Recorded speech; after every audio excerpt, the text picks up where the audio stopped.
Hello all, welcome to the session. It's me Alekhya. ఈ సెషన్లో మనము 1969 మూమెంట్ గురించి డిస్కస్ చేసుకుందాం. ఒక్కొక్క రీజన్ని అనాలిసిస్ చేస్తూ ఈ రీజన్ ఏంటి అండ్ ఎందుకు ఈ రీజన్ 1969 మూమెంట్కి కారణంగా మారింది అనేది క్లియర్గా ఈ సెషన్లో తెలుసుకుందాం. 1969 మూమెంట్ జరగడానికి మెయిన్ రీజన్ జెంటిల్మెన్స్ అగ్రిమెంట్ని వయలేట్ చేయడం అన్నాం కదా. అలానే జెంటిల్మెన్స్ అగ్రిమెంట్లో ఏ అంశాలని మనము వయలేట్ చేశాము అంటే జెంటిల్మెన్స్ అగ్రిమెంట్ ద్వారా ఇచ్చిన ఏ ప్రామిసెస్ని బ్రేక్ చేశారు, వయలేట్ చేశారు అని అయితే లిస్ట్ అవుట్ చేసుకున్నాము అండ్ ఒక బ్రీఫ్ క్లారిటీ అయితే తెచ్చుకున్నాం కదా. ఇప్పుడు ఈ రీజన్స్ని క్లియర్గా తెలుసుకుందాం. అంటే ఎంప్లాయీస్ ఎగ్జాక్ట్గా రిక్రూట్మెంట్ విషయంలో ఎక్కడ సఫర్ అయ్యారు అండ్ ఎందుకు వాళ్ళ జాబ్స్ తీసేయాల్సి వచ్చింది అండ్ అలానే తెలంగాణ రీజనల్ కౌన్సిల్ విషయంలో ఎలాంటి ప్రాబ్లమ్స్ ఫేస్ చేశాము. అలానే డిప్యూటీ సీఎం గురించి ప్రాబ్లం అయింది అన్నాం కదా.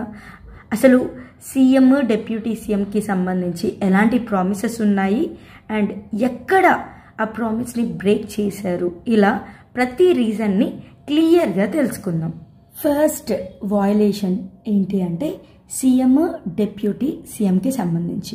According to gentlemen's agreement, if CM is from Andhra, deputy CM should be from Telangana and if CM is from Telangana, deputy CM should be from Andhra. అంటే సీఎం క్యాండిడేట్ ఆంధ్ర వారైతే డిప్యూటీ సీఎం తెలంగాణ నుండి ఉండాలి. అలానే ఒకవేళ సీఎం క్యాండిడేట్ తెలంగాణ నుండి ఉంటే డిప్యూటీ సీఎం ఆంధ్ర నుండి ఉండాలి అనేది మన జెంటిల్మెన్స్ అగ్రిమెంట్లో ప్రామిస్ అన్నమాట. 1956లో ఎప్పుడు ఆంధ్రప్రదేశ్ ఏర్పాటైంది కదా. అంటే జెంటిల్మెన్స్ అగ్రిమెంట్ ప్రకారం ఆంధ్ర మరియు తెలంగాణనైతే కలిపి ఆంధ్రప్రదేశ్ని ఏర్పాటు చేశాం. అండ్ ఏర్పాటు చేసిన తర్వాత 1956లో ఆంధ్రప్రదేశ్కి సంబంధించి ఫస్ట్ సీఎం ఎవరంటే నీలం సంజీవ రెడ్డి.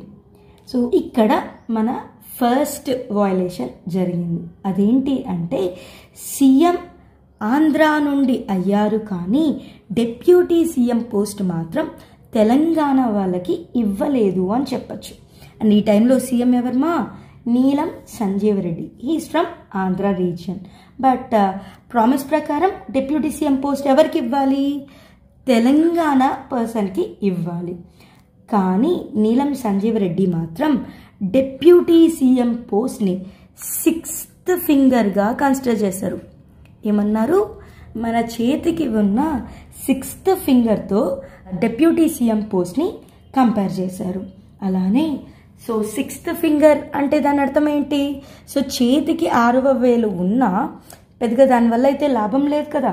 అలానే డిప్యూటీ సీఎం పోస్ట్తో కూడా పెద్దగా యూజ్ ఏమీ ఉండదు. అలాంటప్పుడు డిప్యూటీ సీఎం ఉండడం ఎందుకు అని చెప్పి డిప్యూటీ సీఎం పోస్ట్ని వేకెంట్గా ఉంచారు అని చెప్పొచ్చు. అంటే ఖాళీగా ఉంచారు. అంటే నీలం సంజీవ రెడ్డి సీఎం అయినప్పుడు డిప్యూటీ సీఎం పోస్ట్ అనేది ఖాళీగా ఉంది. అలా మన ఫస్ట్ వయలేషన్ అయితే జరిగింది. నెక్స్ట్ ఎలక్షన్లో అయినా సీఎం తెలంగాణ క్యాండిడేట్ ఉంటే బెటర్ అని. అలానే జెంటిల్మెన్స్ అగ్రిమెంట్లో one of the main role play చేసిన పర్సన్ ఎవరు అంటే KV Rangareddy. Is a senior leader అండి. సో కేవి రంగారెడ్డి గారికి సీఎం పోస్ట్ అనేది ఇవ్వాలి, సీఎం క్యాండిడేట్గా నిలబడాలి అని చెప్పి అనుకున్నారు. అంటే నెహ్రూ మరియు ఇంకా సీనియర్ లీడర్స్ ఉంటారు కదా, వాళ్ళంతా కలిసి అప్పటి మన నీలం సంజీవ్ రెడ్డితో ఒక డిస్కషన్ అయితే చేశారు. అంటే సజెషన్ ఏమని? తెలంగాణకి సంబంధించి కేవి రంగారెడ్డి గారు చాలా సీనియర్ లీడర్, సో ఆయనకి సీఎం క్యాండిడేట్ అయితే ఇద్దాము అని చెప్పి నీలం సంజీవ్ రెడ్డికి సజెషన్ అయితే ఇచ్చారు. బట్ ఏమైంది అంటే నీలం సంజీవ రెడ్డి మాత్రం ఆ సజెషన్ని యాక్సెప్ట్ చెయ్యకుండా దామోదర్ సంజీవయ్యని సీఎంగా నిలబెట్టారనమాట. అలా మన నెక్స్ట్ సీఎం కూడా అంటే second CM of Andhra Pradesh is also from Andhra. ఎవరు? దామోదర్ సంజీవయ్య. సో దామోదర్ సంజీవయ్య గురించి చెప్పాలి అంటే he is a Dalit leader అండి, అండ్ ఫస్ట్ దళిత్ సీఎం అని చెప్పచ్చు. ఫస్ట్ దళిత్ సీఎం ఎవరు? దామోదర్ సంజీవయ్య. అండ్ ఆంధ్రప్రదేశ్కి సెకండ్ సీఎం కూడా ఆంధ్ర రీజన్ నుండే సెలెక్ట్ చేశాం. బట్ ఇక్కడ మాత్రం కొన్ని చేంజెస్ జరిగాయి. ఆ చేంజెస్ ఏంటి అంటే దామోదర్ సంజీవయ్య గారు సీఎం పోస్ట్లో ఉన్నప్పుడు డెప్యూటీ సీఎం పోస్ట్ మాత్రం ఫిల్ చేశారు. అలా మన first deputy CM for Andhra Pradesh ఎవరు అంటే KV Rangareddy, and he's from Telangana region. And Telangana ఉద్యమంలో మేజర్ రోల్ ప్లే చేశారండి కేవి రంగారెడ్డి గారు. అండ్ నెక్స్ట్ ఎలక్షన్స్లో యాజ్ యూజువల్ అంటే థర్డ్ సీఎం ఎవరు అంటే మళ్ళీ నీలం సంజీవ్ రెడ్డినే మన థర్డ్ సీఎం అయ్యారు. అండ్ నెక్స్ట్ వచ్చేసి కాసు బ్రహ్మానందరెడ్డి సీఎం క్యాండిడేట్గా మన ముందుకు వచ్చారనమాట. ఇలా ప్రతిసారి కూడా మేజర్ రోల్ సీఎం అంటే సీఎంగా అయితే చాలా వరకు ఎవరున్నారు? ఆంధ్ర పర్సన్సే ఉన్నారు అని చెప్పచ్చు. And this is how the CM and deputy CM post was violated. So ఏం చెప్పచ్చు? జెంటిల్మెన్స్ అగ్రిమెంట్లో ఏదైతే సీఎం అండ్ డెప్యూటీ సీఎం గురించి ప్రామిస్ అయితే ఉందో ఆ ప్రామిస్ని బ్రేక్ చేశారు. And this is our first violation. Next violation ఏంటంటే domination of AP people on Telangana people. అంటే ఆంధ్ర వాళ్ళు తెలంగాణ వాళ్ళని డామినేట్ చేశారు అని చెప్పచ్చు. అది ఏ రకంగా అని చూద్దాం. సింపుల్గా చెప్పాలి అంటే ఆంధ్ర పీపుల్ డామినేషన్ అయితే చాలా ఉండేది. అది ఎడ్యుకేషన్ విషయంలో అవ్వచ్చు, జాబ్స్ విషయంలో అవ్వచ్చు, ప్రమోషన్స్ విషయంలో అవ్వచ్చు, ఎలా తీసుకున్న డామినేషన్ అయితే ఉండేది. సో ఇంకా చెప్పాలి అంటే మన తెలంగాణ లాంగ్వేజ్ని అలానే తెలంగాణ స్లాంగ్ని, యాస అంటారు కదా, తెలంగాణ స్లాంగ్ని కూడా క్రిటిసైజ్ చేశారు. ఎగ్జాంపుల్ చెప్పాలి అంటే ఒకప్పటి మన సీఎం ఎవరు అంటే ప్రకాశం పంతులు. ఓకేనా? ప్రకాశం పంతులు గారు చనిపోయినప్పుడు ఫ్యూనరల్ అంటే అంత్యక్రియలు అంటాం కదా, గవర్నమెంట్ రెస్పెక్ట్తో జరిగింది అని చెప్పచ్చు. And he's from Andhra. కానీ బురుగుల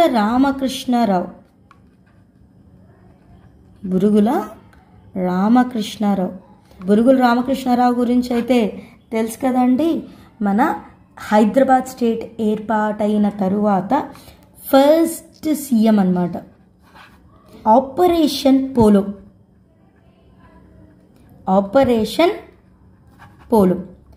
పోలో అనేది ఒక పోలీస్ యాక్షన్ అన్నమాట. బలవంతంగా హైదరాబాద్లోకి ఎంటర్ అయ్యి హైదరాబాద్ని ఇండియాలో కలిపారు అని చెప్పచ్చు. హైదరాబాద్ని అయితే ఇండియాలో కలిపారు.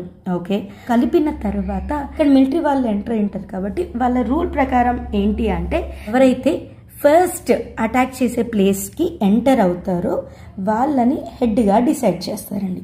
అలా హైదరాబాద్ని అటాక్ చేసే ప్రాసెస్లో ఫస్ట్ హైదరాబాద్కి వచ్చిన పర్సన్ ఎవరు అంటే జేఎన్ చౌదరి. కాబట్టి హైదరాబాద్ని ఇండియాలో కలిపిన తర్వాత మన ఫస్ట్ హెడ్ అంటే హైదరాబాద్ని రూల్ చేసిన ఫస్ట్ పర్సన్ ఎవరు అంటే జేఎన్ చౌదరి. ఈయన మిలిటరీ హెడ్ అండి. అండ్ ఆ టైంలో ఈ రూల్ని ఏమంటాము అంటే జేఎన్ చౌదరి రూల్ లేదా మిలిటరీ రూల్ అని పిలిచేవాళ్ళం. కానీ జేఎన్ చౌదరి పైన కొన్ని ఎలిగేషన్స్ వచ్చి తర్వాత ఆయన్ని తీసేశారు. సో జేఎన్ చౌదరి తర్వాత హైదరాబాద్ స్టేట్ని రూల్ చేసింది ఎవరు అంటే MK Vellodi. So he is a first CM. But గుర్తుపెట్టుకోండి, is a first CM appointed. అంటే 1950 జనవరి 26 నుండి హైదరాబాద్ స్టేట్కి సీఎం ఎవరున్నారు అంటే MK Vellodi. And he's a civil servant అని చెప్పచ్చు. అండ్ తినని హైదరాబాద్ స్టేట్కి సీఎంగా అపాయింట్ చేశారు. సో ఫస్ట్ సీఎం అపాయింటెడ్, చాలా అంటే చాలా ఇంపార్టెంట్ క్వశ్చన్ అండి. First appointed CM of Hyderabad state ఎవరు అంటే ఎంకే వెల్లోడి. కానీ ఎంకే వెల్లోడి టైంలో ఎక్కువగా నాన్ లోకల్స్కి ఫేవర్ జరిగింది. అంటే jobs irrespective of language. So వాళ్ళు తెలంగాణ వాళ్ళు అంటే హైదరాబాద్ రాష్ట్రంలో ఉండే వాళ్ళే అని కాకుండా వేరే స్టేట్ వాళ్ళకు కూడా జాబ్స్ అయితే చాలా ఇచ్చారు. సో అందుకోసమే ఎంకే వెల్లోడిని రూల్ నుండి తీసేశారు. మనం దానికోసము ఎన్నో ఉద్యమాలు చేశారు. అండ్ ఆ టైంలో ఆ మూమెంట్లో వన్ ఆఫ్ ద లీడ్ తీసుకున్న పర్సన్ ఎవరు అంటే బురుగుల రామకృష్ణారావు గారు. అంటే ఎంకే వెల్లోడి రూల్ అనేది ఎండ్ అవ్వడానికి ఏదైతే మూమెంట్ చేశామో ఆ మూమెంట్లో మెయిన్ రోల్ ప్లే చేసింది ఎవరు? బురుగుల రామకృష్ణారావు. ఎందుకంటే అప్పటి ఎడ్యుకేషన్ మినిస్టర్ బురుగుల రామకృష్ణారావు అన్నమాట. అందుకోసమే ఆయనే ఇన్వాల్వ్ అయ్యారు అని చెప్పచ్చు. నెక్స్ట్ ఎంకే వెల్లోడి రూల్ అయితే ఎండ్ అయింది. నెక్స్ట్ సీఎం కావాలి కదా. సో ఎలక్షన్స్ ఫస్ట్ టైం జరిగాయి. అలా ఎలక్షన్స్ జరిగిన తర్వాత మూమెంట్లో ఎక్కువగా బురుగుల రామకృష్ణారావు గారు లీడ్ తీసుకున్నారన్నాం కదా. అందుకోసమే మన వాళ్ళు మొత్తం కూడా బురుగుల రామకృష్ణారావుకి ఫేవర్గా ఉన్నారు. అలా ఎలక్షన్స్ ద్వారా Burugula Ramakrishna Rao first elected CM అయ్యారు. గుర్తుపెట్టుకోండి, అపాయింటెడ్ సీఎం ఫస్ట్ ఎవరు అంటే MK Vellodi, elected CM first ఎవరు అంటే బురుగుల రామకృష్ణారావు. సో కొంచెం అంటే తెలంగాణ మూమెంట్లో ఇలాంటి చిన్న చిన్న పాయింట్స్ని కూడా మనము చూసుకోవాల్సి ఉంటుంది. ఎందుకు అంటే ఇలాంటి క్వశ్చన్స్ కూడా అడుగుతూ ఉంటారండి. హైదరాబాద్ స్టేట్కి ఫస్ట్ ఎలక్టెడ్ సీఎం అన్నాము అండ్ ఇన్ని యాక్టివిటీస్లో ఇన్వాల్వ్ అయ్యారు, మన కోసం మూమెంట్ కూడా చేశారు అని చెప్పాం. మరి అంతటి important person and important leader అయిన బురుగుల రామకృష్ణారావు గారు చనిపోయినప్పుడు ఎటువంటి గవర్నమెంట్ రెస్పెక్ట్ కూడా లేదండి ఆయన అంత్యక్రియల్లో. అంటే ప్రకాశం పంతులు చనిపోయినప్పుడు అంత్యక్రియలు అనేది గవర్నమెంట్ రెస్పెక్ట్తో జరిగాయి.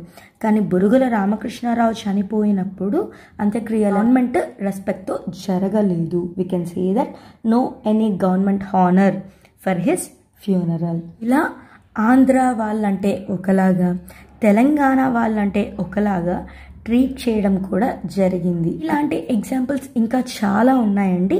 సో ఆంధ్ర వాళ్ళైతే ఒకలాగా ట్రీట్ చేసేవాళ్ళు, తెలంగాణ వాళ్ళు అంటే ఇంకొకలాగా ట్రీట్ చేసేవాళ్ళు.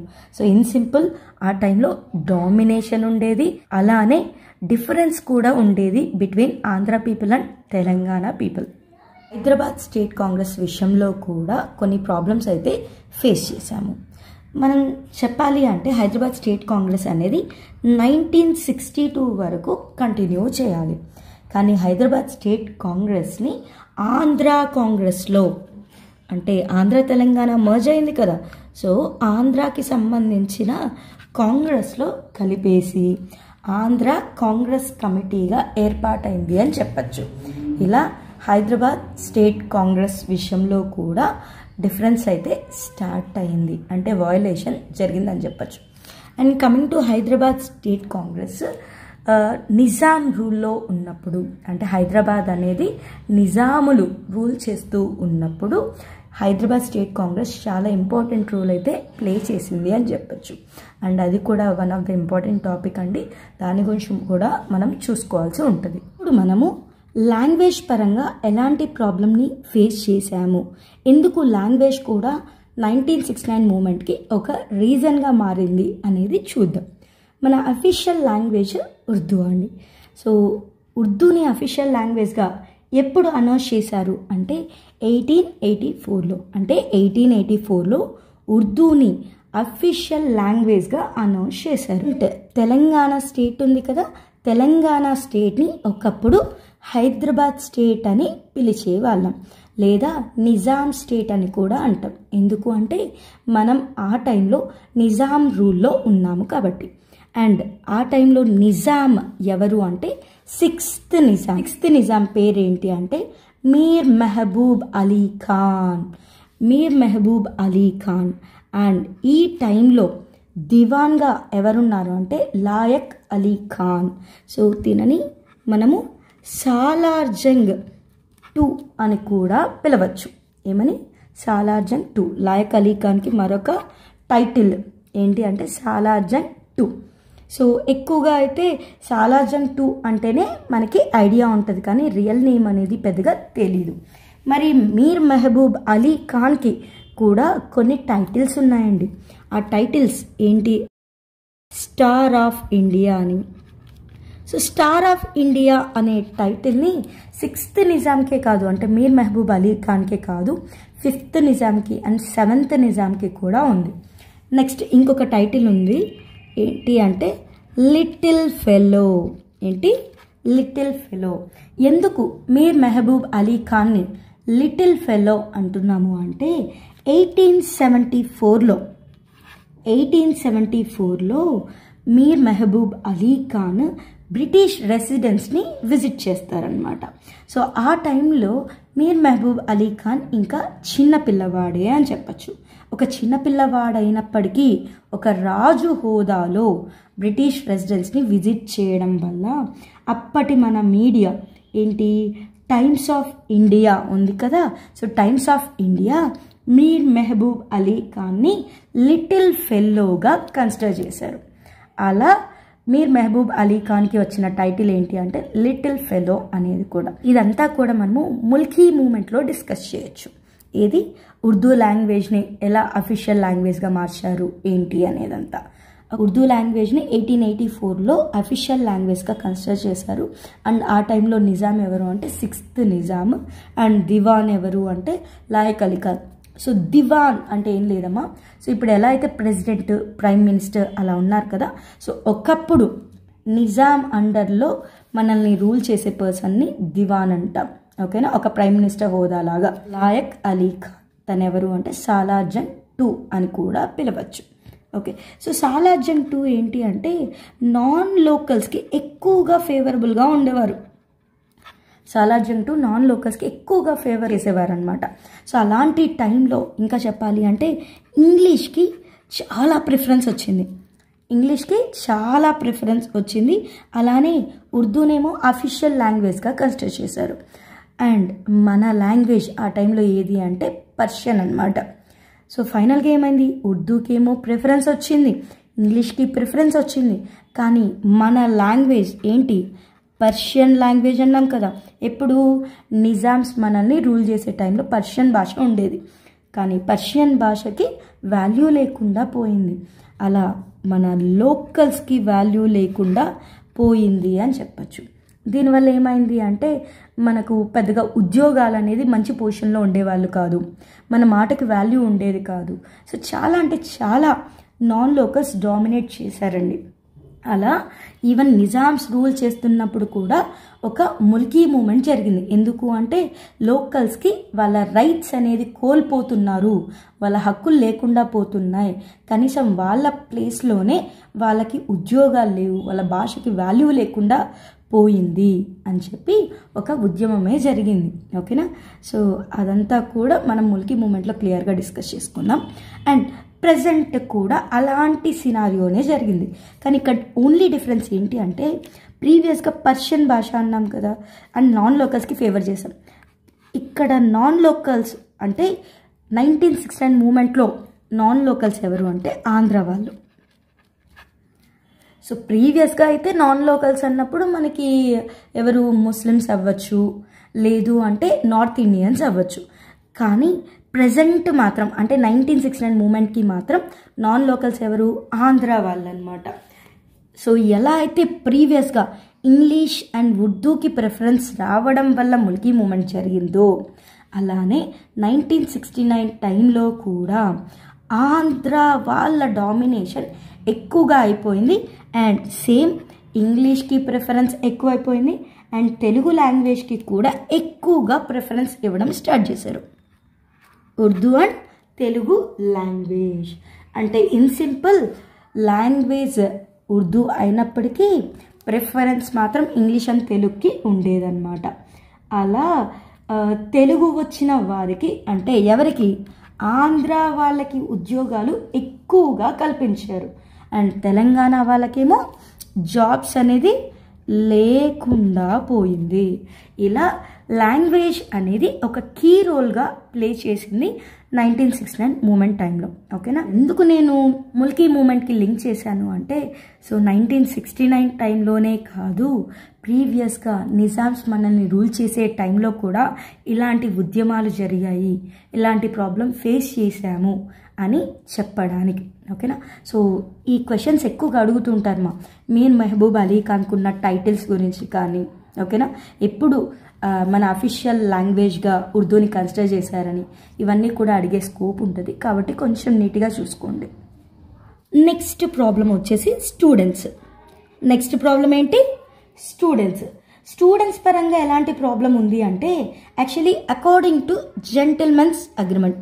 సో జెంటిల్మెన్స్ అగ్రిమెంట్ ప్రకారం తెలంగాణ స్టూడెంట్స్కి ఎక్కువ సీట్స్ కేటాయించాలన్నమాట. కానీ రియాలిటీలో అయితే అది ఫాలో అవ్వలేదు అని చెప్పచ్చు. అంటే తెలంగాణకి చెందిన స్టూడెంట్స్కి ఎక్కువగా సీట్స్ కేటాయించాలి అండ్ ఎడ్యుకేషన్ పరంగా ప్రిఫరెన్స్ ఇవ్వాలి. కానీ రియాలిటీలో మాత్రం ఏం చేశారు అంటే, చెప్పడానికైతే తెలంగాణ స్టూడెంట్స్కి ప్రిఫరెన్స్ ఇస్తున్నామన్నారు, కానీ రియాలిటీలో మాత్రం ఎక్కువగా ఆంధ్ర స్టూడెంట్స్కి ప్రిఫరెన్స్ అనేది ఉండేది. అంటే ఆంధ్ర స్టూడెంట్స్కి ఎక్కువగా ఎడ్యుకేషన్ వైజ్ కూడా సీట్స్ని కల్పించారు అని చెప్పచ్చు. అలా స్టూడెంట్స్ కూడా సఫర్ అయ్యారు కాబట్టి 1969 మూమెంట్లో స్టూడెంట్స్ కూడా ఇన్వాల్వ్ అయ్యారు అని చెప్పచ్చు. అండ్ ఎంప్లాయీస్తో వీళ్ళు కూడా కలిసి ఉద్యమాన్ని ముందుకు నడిపించారు. ఓకే, మినిస్ట్రీస్ సో మినిస్ట్రీస్ పరంగా ఎలాంటి ప్రాబ్లం ఫేస్ చేశాము అంటే, జెంటిల్మెన్స్ అగ్రిమెంట్ ద్వారా ఏవైతే ప్రామిస్లు ఇచ్చామో వాటిని ఫుల్ఫిల్ చేయలేదు అని. కాబట్టి ప్రతి రీజన్ కూడా మనము జెంటిల్మెన్స్ అగ్రిమెంట్ని లింక్ చేయాల్సి ఉంటుంది. అందుకోసమే మీరు జెంటిల్మెన్స్ అగ్రిమెంట్ గురించి క్లారిటీ వచ్చిందనుకోండి, ఈ టాపిక్ కొంచెం ఈజీగా ఉంటుంది. అండ్ గుర్తుపెట్టుకోమా, ప్రీవియస్ ఎగ్జామ్స్లో కూడా జెంటిల్మెన్స్ అగ్రిమెంట్ నుండి చాలా క్వశ్చన్స్ అడుగుతూ వచ్చారు. ఏంటి అంటే, జెంటిల్మెన్స్ అగ్రిమెంట్ ప్రకారం CM Andhra and deputy CM Telangana అన్నాము. ఆ టాపిక్ డిస్కస్ చేసే టైంలో నీలం సంజీవరెడ్డి అంటే సీఎం అయ్యారు కదా, సో ఆయన డిప్యూటీ సీఎం పోస్ట్ని ఎలా కన్సిడర్ చేశారు? 6th ఫింగర్గా కన్సిడర్ చేశారు. ఇలాంటి క్వశ్చన్స్ అయితే ఎక్కువగా అడిగారు. అండ్ మినిస్ట్రీస్ అన్నాం కదా, అంటే 5 మెయిన్ మినిస్ట్రీస్ ఉన్నాయి, అందులో అట్లీస్ట్ ఒక 3 అయినా తెలంగాణ వాళ్ళకి ఇవ్వాలి అన్నారు. సో ఇలాంటి క్వశ్చన్స్ అయితే ఎక్కువగా అడుగుతూ వచ్చారు. అండ్ జెంటిల్మెన్స్ అగ్రిమెంట్ ప్రకారం ఎన్ని ఇయర్స్ ఇక్కడ స్టే చేస్తే నువ్వు లోకల్ అవుతావు అన్నారు. 12 years సో జెంటిల్మెన్స్ అగ్రిమెంట్ ప్రకారం 12 years నువ్వు తెలంగాణ రీజియన్లో స్టే చేస్తే నిన్ను లోకల్గా కన్సిడర్ చేస్తారు. ఇప్పుడు జెంటిల్మెన్స్ అగ్రిమెంట్ ప్రకారం. ఓకేనా, తర్వాత మారాయి అనుకోండి, అది వేరు. ఓకే, సో ఇలా చాలా క్వశ్చన్స్ జెంటిల్మెన్స్ అగ్రిమెంట్ నుండి అడిగారు, కాబట్టి ఆ టాపిక్ని బాగా చూసుకోండి. అండ్ నేను ఆల్రెడీ ఆ వీడియో కూడా చేశాను, స్టూడెంట్స్ అడిగారు అని. సో కుదిరితే ఆ వీడియో చూడండి, మీకు ఒక క్లారిటీ వచ్చేస్తుంది. నెక్స్ట్ మినిస్ట్రీస్కి సంబంధించి ప్రాబ్లం ఏంటి అంటే, మనకు కొన్ని మెయిన్ మినిస్ట్రీస్ ఉన్నాయి. ఎలాంటివి? హోమ్, రెవెన్యూ అంటే home ministry, revenue ministry, next finance ministry. ఇలాంటి మెయిన్ మినిస్ట్రీస్లో కొన్నైనా తెలంగాణ వాళ్ళకి కేటాయించాలి అని చెప్పారు. ఓకేనా, మెయిన్ మినిస్ట్రీస్లో అంటే ఫర్ సపోజ్ ఇప్పుడు హోమ్ మినిస్ట్రీ అన్నాం, చాలా ఇంపార్టెంట్, ఫినాన్స్ ఇంపార్టెంట్. సో ఇలాంటి మెయిన్ మినిస్ట్రీస్లో మనం కానీ ఉన్నామంటే, అంటే తెలంగాణ వాళ్ళం ఉన్నామనుకోండి, ఏమవుతుంది? అట్లీస్ట్ ఆంధ్ర వాళ్ళు ఎటువంటి ప్రాబ్లం క్రియేట్ చేయకుండా, ఫర్ సపోజ్ ఫినాన్స్ అన్నాము, సో ఫినాన్స్ మినిస్టర్ తెలంగాణ వాళ్ళు అయితే ఏమవుతుంది? సో బడ్జెట్ అనేది మనది ఆంధ్ర వాళ్ళు యూజ్ చేసుకోకుండా మనం మన బడ్జెట్ని కాపాడుకునే ఛాన్స్ ఉంటుంది. అండ్ ఎక్కడ ఎంత ఖర్చు అవుతుంది అనే క్లారిటీ కూడా ఉంటుంది. ఇలా మెయిన్ మినిస్ట్రీస్లో మన వాళ్ళు ఉండాలి అని అయితే రూల్ ఉంది. కానీ మన ఆంధ్ర వాళ్ళు మాత్రం ఏం చేశారు అంటే, ఇలాంటి మెయిన్ మినిస్ట్రీస్ తెలంగాణ వాళ్ళకి ఇవ్వాలి, కానీ తెలంగాణ వాళ్ళకి ఇలాంటి మెయిన్ మినిస్ట్రీస్ ఏవి కూడా ఇవ్వలేదండి. చాలా వరకు ఇంపార్టెంట్ మినిస్ట్రీస్ అన్నీ ఎవరికి కేటాయించారు అంటే ఆంధ్ర వాళ్ళకే కేటాయించారు. ఏదో నేమ్ సేక్ మాత్రం తెలంగాణ వాళ్ళకి కొన్ని మినిస్ట్రీస్ ఇచ్చారు అని చెప్పచ్చు. మినిస్ట్రీస్ పరంగా కూడా మనకి అన్యాయం జరిగింది. అందుకోసమే మన పొలిటికల్ లీడర్స్ కూడా ఈ 1969 మూమెంట్లో ఇన్వాల్వ్ అయ్యారు అని చెప్పచ్చు. నెక్స్ట్, లోకల్స్ విషయంలో కూడా అన్యాయం జరిగిందని చెప్పచ్చు. అంటే ఎలా అంటే ఇందాకే చెప్పాం కదా, జెంటిల్మెన్స్ అగ్రిమెంట్ ప్రకారం ఎన్ని ఇయర్స్ ఉంటాయి లోకల్? 12 ఇయర్స్ ఇక్కడ ఉంటే వాళ్ళని లోకల్గా గుర్తించాలి అన్నారు. కానీ ఆంధ్ర వాళ్ళని మాత్రం ఏం చేశారు అంటే వాళ్ళు 12 ఇయర్స్ కంటే తక్కువ ఉన్నప్పటికీ స్టిల్ ఆంధ్ర వాళ్ళకే ఉద్యోగాలు అయితే ఇచ్చారు. అంటే ఏం చెప్పచ్చు, 12 ఇయర్స్ ఇక్కడ ఉంటే నేను లోకల్ అంటున్నారు. అలాంటి టైంలో నీకు జాబ్ ఇస్తే ఓకే. కానీ ఆంధ్ర వాళ్ళ విషయంలో ఏం జరిగింది అంటే వాళ్ళు ఇక్కడ 12 ఇయర్స్ లేకుండా, అంటే వాళ్ళు ఇంకా లోకల్స్గా అవ్వడానికి అర్హత అయితే లేదు. కానీ స్టిల్ జాబ్స్ మాత్రం ఎక్కువగా ఆంధ్ర వాళ్ళకే ఇచ్చారు అని చెప్పచ్చు. అలా లోకల్స్ విషయంలో కూడా జాబ్స్ పరంగా అన్యాయం అయితే జరిగింది అని చెప్పచ్చు. Next, promotions. జాబ్స్ అన్నాం కాబట్టి ప్రమోషన్స్ గురించి కూడా డిస్కస్ చేసుకున్నాం. సో ప్రమోషన్స్ విషయంలో ఎలాంటి అన్యాయం జరిగింది అంటే, సో ఆంధ్ర అండ్ తెలంగాణ మనం ఇవే కదా కంపేర్ చేస్తున్నాము. ఏమవుతుంది అంటే ఆంధ్ర వాళ్ళు మనకంటే కూడా కొంచెం ఎడ్యుకేషన్ పరంగా ముందుండడం, అండ్ ఎడ్యుకేషన్ పరంగా ముందుండడం వల్ల వాళ్ళకి ఉద్యోగాలు అనేది ఎక్కువగా ఇస్తున్నారు మనతో కంపేర్ చేస్తే. అలాంటి విషయంలో ఏమవుతుంది, ముందు ఉద్యోగాలు ఇస్తున్నారు కాబట్టి ఆబ్వియస్లీ ప్రమోషన్స్ విషయంలో ఏమవుతుంది, సీనియారిటీ అనేది చూస్తారు కదా. అలా సీనియారిటీ లిస్ట్ తీసినప్పుడు ఎక్కువగా ఆంధ్ర వాళ్ళ పేర్లే వచ్చేటివి. అలా ప్రమోషన్స్ విషయంలో కూడా ఆంధ్ర వాళ్ళకే ఎక్కువగా ప్రమోషన్స్ వచ్చాయి, తెలంగాణ వాళ్ళకి తక్కువ ఉండేదన్నమాట. సో మనం ఏం చెప్పచ్చు, ఇన్ సింపుల్ ప్రమోషన్స్ విషయంలో కూడా తెలంగాణ వాళ్ళకి అన్యాయం జరిగింది అని చెప్పచ్చు. అందుకోసమే ఎంప్లాయీస్ ఈ మూమెంట్ అయితే స్టార్ట్ చేశారు. లోకల్స్ అనే అర్హత లేకున్నా ఉద్యోగాలు ఇచ్చారు, ప్రమోషన్స్ పరంగా కూడా అన్యాయం జరిగింది. ఇలా ఒక్కొక్క రీజన్ అనేది 1969 మూమెంట్కి కారణంగా మారింది అని చెప్పచ్చు. Next reason, removal of jobs నుండి తీసేశారు కదా, అందుకోసం అన్నమాట. ఏం జరిగింది అంటే 1965లో ఇండియా అండ్ పాకిస్తాన్ మధ్య యుద్ధం అయితే జరిగిందనమాట. సో ఈ వార్ వల్ల ఏం జరిగింది అంటే కొంచెం బడ్జెట్ విషయంలో తేడా అయింది. అంటే ఇండో పాక్ వార్ జరిగింది, అందుకోసం 10% స్టేట్ బడ్జెట్ అనేది తగ్గించారనమాట. సో ఎప్పుడైతే ఈ బడ్జెట్ తగ్గించారో కొంచెం అడ్జస్ట్మెంట్ అయితే చేయాలి కదా. సో అడ్జస్ట్ చేయాలి అని చెప్పి ఏం చేశారు అంటే టెంపరరీ ఎంప్లాయీస్ని ఉద్యోగాల నుండి తీసేశారు.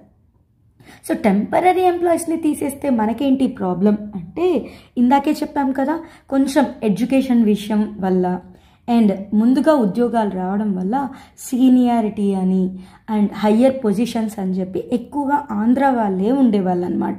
మరి టెంపరరీ జాబ్స్లో ఎక్కువగా ఎవరున్నారు అంటే తెలంగాణ వాళ్ళు ఉన్నారు. బడ్జెట్ని అడ్జస్ట్ చేయాలి అని చెప్పి టెంపరరీ ఎంప్లాయీస్ని ఉద్యోగాల నుండి తీసేశారు. కానీ ఆ టెంపరరీ ఎంప్లాయీస్ ఎవరు అంటే ఎక్కువగా తెలంగాణ వాళ్ళే ఉండేవాళ్ళు అనమాట. కాబట్టి జాబ్స్ నుండి తీసేసినందుకు కూడా ఎంప్లాయీస్ ఉద్యమం అయితే చేశారు. అలా 1965లో జరిగిన ఈ వార్ వల్ల కూడా మనం ప్రాబ్లం ఫేస్ చేసాము.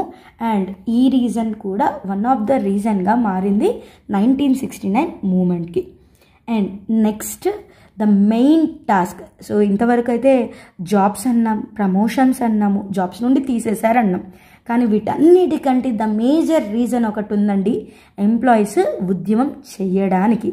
ఆ రీజన్ ఏంటో డిస్కస్ చేద్దాము. అండ్ ఒక్క రీజన్ కంటిన్యూషన్ మొత్తం 1969 మూమెంట్ మొత్తం కంప్లీట్ అయ్యే వరకు ఉంటుందన్నమాట. ఓకే, సో కాబట్టి ఈ రీజన్ని చాలా కేర్ఫుల్గా వినండి. ఈ మూమెంట్లో పొలిటికల్ లీడర్స్, ఇంటలెక్చువల్స్ తర్వాత ఇన్వాల్వ్ అయ్యారు. కానీ ఎక్కువగా మూమెంట్ జరగడానికి రీజన్ ఎవరు అంటే ఎంప్లాయీస్, స్టూడెంట్స్. సో ఎంప్లాయీస్ అన్నప్పుడు జాబ్స్ నుండి తీసేశారు అండ్ ఎక్కువగా ఆంధ్ర వాళ్ళకి జాబ్స్ ఇచ్చారు అని చెప్పాము. ప్రమోషన్స్ విషయంలో అన్యాయం జరిగిందన్నాం. అండ్ స్టూడెంట్స్ ఎక్కువగా అంటే తెలంగాణ వాళ్ళకి సీట్స్ కేటాయించాలి కానీ ఇవ్వలేదు అని చెప్పాము. అండ్ ఫ్యూచర్లో మనకు కూడా ఉద్యోగాలు ఉండకపోవచ్చేమో, మనం కూడా ఇబ్బంది పడతామేమో అని చెప్పి ఇలా డిఫరెంట్ రీజన్స్ ఉన్నాయి. అండ్ ఎంప్లాయీస్ మరియు స్టూడెంట్స్ ఇద్దరిని కంబైన్ చేస్తూ తెలంగాణ రీజనల్ కౌన్సిల్ని ఫోకస్ చేస్తూ ఉద్యమం ఎలా ముందుకెళ్ళింది అనేది చూద్దామండి. అండ్ ఈ ఒక్క పాయింట్ మొత్తం 1969 మూమెంట్ ఎండింగ్ వరకు లింక్ అయి ఉంటుంది కాబట్టి క్లియర్గా చూడండి. ఈ సెషన్ ద్వారా అయితే కొంచెం ఇన్ఫర్మేషన్ గ్యాదర్ చేసుకున్నాం కదా. సో నెక్స్ట్ సెషన్లో ఈ టాపిక్ని కంటిన్యూ చేద్దాం అండ్ మరింత ఇన్ఫర్మేషన్ని గ్యాదర్ చేసుకొని ఈ టాపిక్ గురించి ఇంకొంచెం క్లారిటీగా తెలుసుకుందాం. ఈ టాపిక్లో ఏమైనా డౌట్స్ ఉంటే నన్ను కామెంట్స్లో అయినా అడగండి, లేదా నాకు మెయిల్ అయినా చేయండి, లేదు అంటే ఇన్స్టాగ్రామ్ ద్వారా అయినా అడగచ్చు. Thank you.